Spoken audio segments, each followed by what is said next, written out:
Okay, I've been looking forward to this one. In this box is everything I need to build from scratch a mechanical keyboard.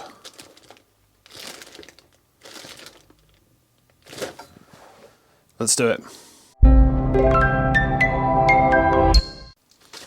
Okay, let's have a little closer look at the individual pieces here.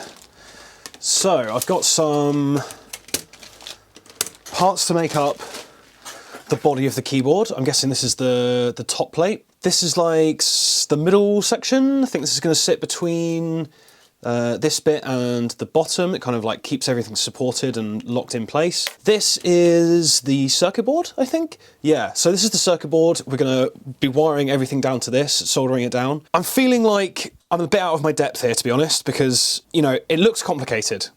Not going to lie, it looks complicated. I've done some research, but I don't have that much experience with soldering, to be absolutely honest with you. There are some detailed instructions available for this kit online, so I'm going to be following those.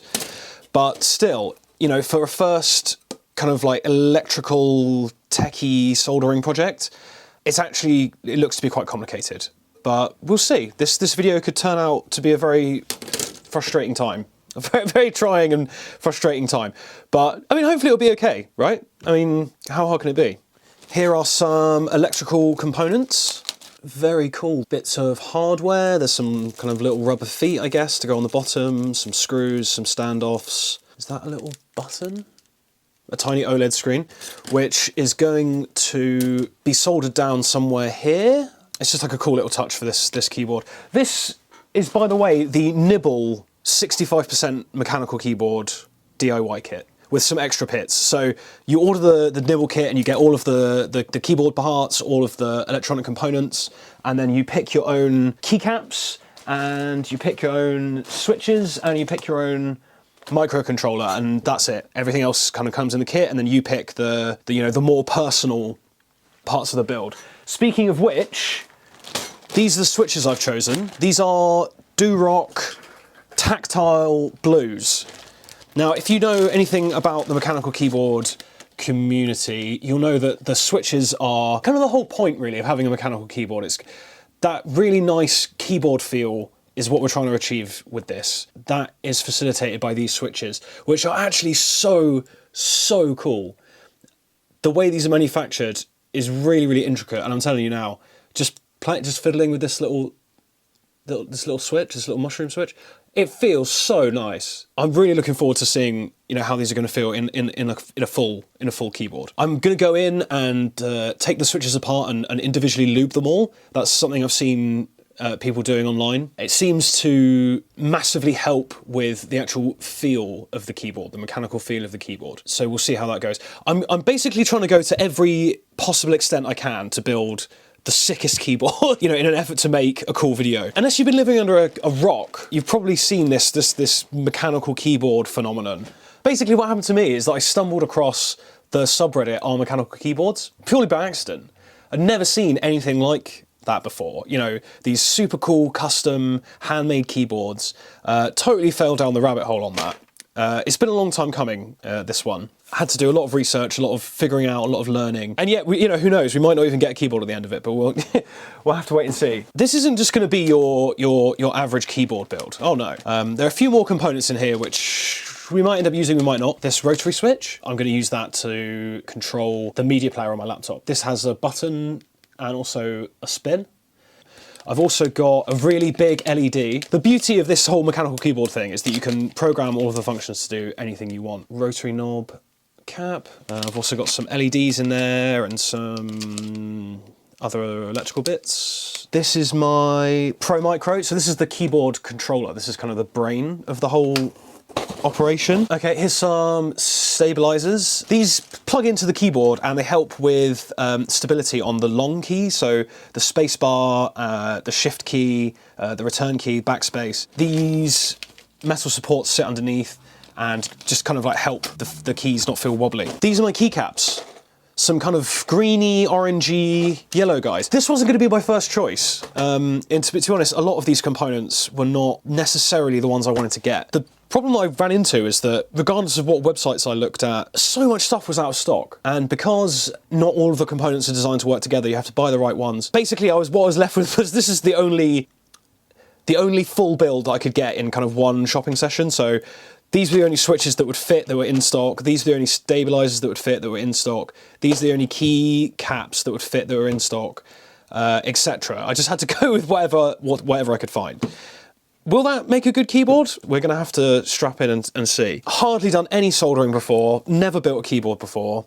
Let's get into it. Please don't forget to subscribe and like this video. Okay, so here's the first challenge. Is to solder 10 of these tiny LEDs to the circuit board down here, which is a problem because I've never actually done this style of soldering before. All the stuff I've done, the very small amount that I have done, is called through board or through hole soldering. So i.e. the components slip on through these little holes here, you turn the circuit board over and solder from the other side. Quite easy. This, however, you're soldering things directly to the board. And I've never done that before. The contact points on this LED, I don't know if you can even see them on camera, but they are absurdly small in the corner of each LED there. Can you see that? Just the way it's catching the light. I have to get some solder on there and get them on these terminals here. Without putting too much, without putting not enough, and without burning out the LED or otherwise hurting the board in any way. Okay, here we go.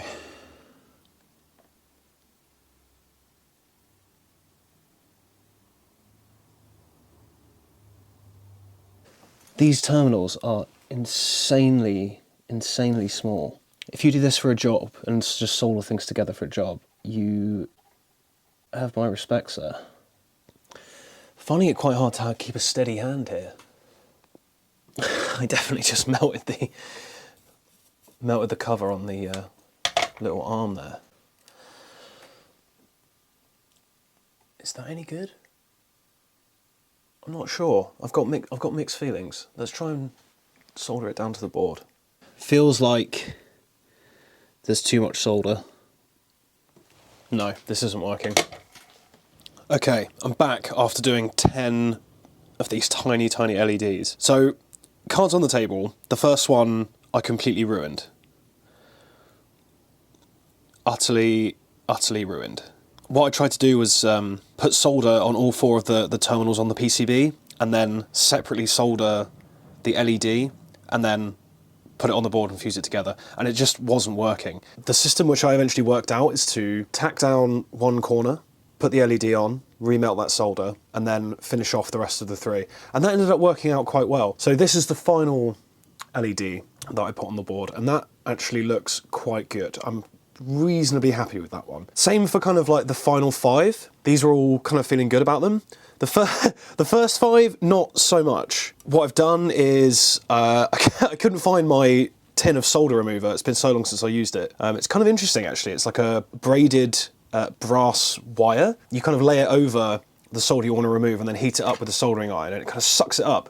Pretty interesting. So this one's going to get removed. The other thing is that I managed to, in the process of removing the LED, I managed to absolutely destroy it. Can you see that? Yeah, ended up completely just tearing it off. So this one's junked. Luckily, there were 2 spares, which is good. So I'm just going to leave the rest of the LEDs for now, come back to finishing off this one later. That's looking much better.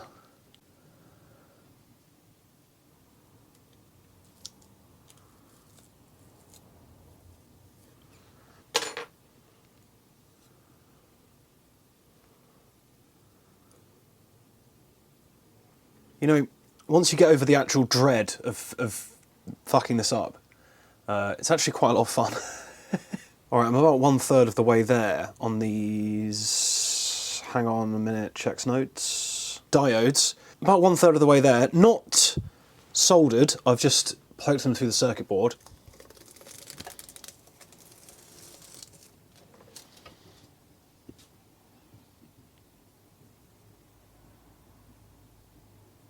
I think that looks pretty good. Some of you people that do soldering a lot is probably going to be screaming at me about these wonky diodes, but do you know what? I don't care. Looks good to me. Okay, pretty key stage coming on here. This is the microcontroller. This is the brain, I guess you could say, of the keyboard. Also the plug, so my cable's gonna like come in here, connect to my computer. Everything looks pretty tidy. I love the way this has been designed, this keyboard. All of the circuits and stuff on display. When I was younger, I used to have a Game Boy Advance, which was like transparent case and you could see the circuits and everything. So cool. This is like almost kind of a similar vibe, actually. Done.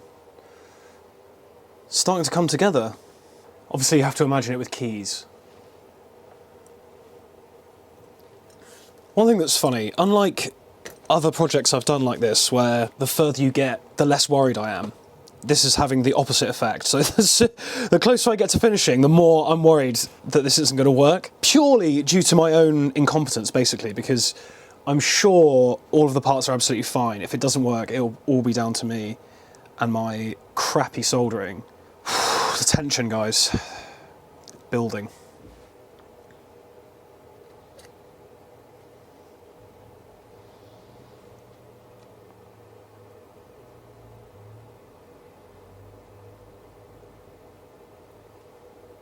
Really trying hard not to make a knob joke. It's basically the moment of truth. All of the necessary components for the keyboard to work have been soldered on, except the actual switches. But before I go ahead and put the switches on, I'm just going to test and see that every terminal works. The idea here is that I'm going to essentially short out the switches with this pair of tweezers, and it should show on my computer if those keystrokes are actually registering. Oh God. Here we go, moment of truth. So this should be the letter Q, I think? Oh, thank God for that. It works. Whew, okay, great.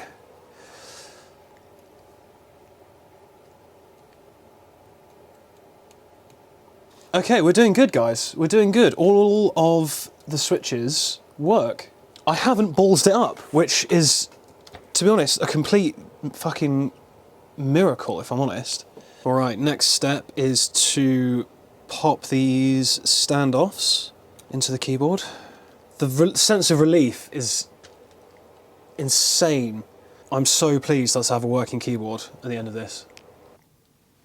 Okay, we've got something that almost resembles a keyboard.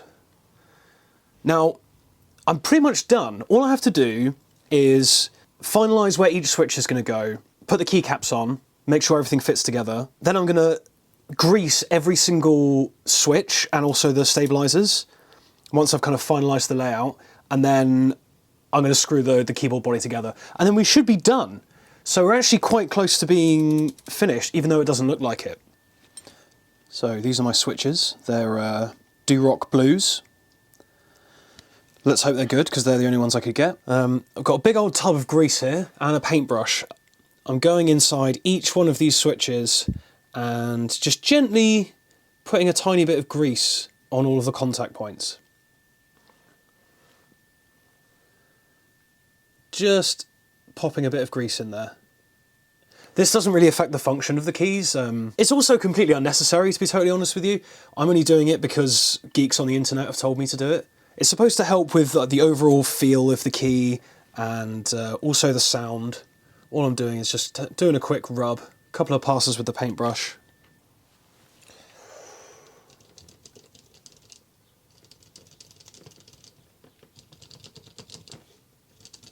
Oh, that feels really nice. Okay, so we've got our keyboard populated with key switches. Just gonna add the keycaps on, make sure every switch is in the right place, then we're gonna solder them down, put the rest of the case together, and do some typing.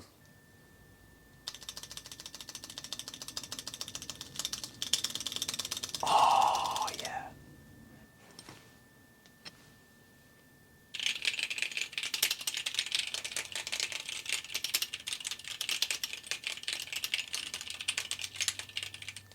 Okay, so quick update. We have finished soldering. We've finished arranging the keycaps. I've gone ahead and screwed all the hardware together. Also, off camera, I did all of the flashing of the firmware and all of the kind of like background techie stuff. It's now ready to go. All I'm going to do is clean up these solder joints with a little bit of ISO and put the body together. And we will have built from scratch our own keyboard. Okay, it's the moment of truth. Let's do a little typing test here.